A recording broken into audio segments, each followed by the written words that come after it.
Hello, today we will guide you through how to add EMA in Exness. In this walkthrough, we'll show you how to add an exponential moving average, also known as an EMA, inside the Exness terminal. The EMA is a popular technical indicator used by traders to help track price trends, and adding it to your chart only takes a few moments once you know where to look. To begin, go to the Exness personal area. This is the main dashboard where you manage your trading activity and access your account tools. Once the page loads, take a moment to make sure you're in the correct section and that everything is fully visible on your screen. Next, click on Trade. This will open the available trading options connected to your account. If you have several choices on the page, simply look for the area labeled Trade and select it to move forward. After that, click on Exness Terminal. This opens the web-based trading platform where you can view charts, monitor markets, and add technical indicators like the EMA.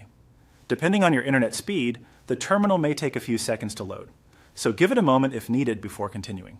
Once you're inside the terminal, look at the upper part of your screen and click on the FX or indicators icon. This is where Exness keeps the tools used for chart analysis.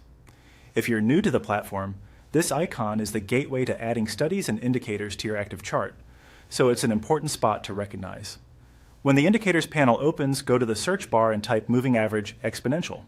As you type, the matching indicator should appear in the results. When you see it, click to add it to your chart. At this point, the EMA should now be applied and visible on the chart in the terminal.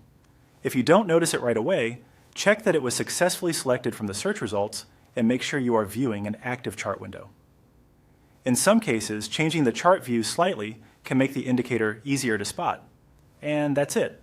You've successfully added an EMA in Exness.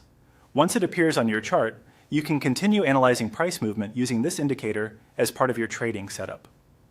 Thanks for following along, and we hope this guide made the process simple and clear.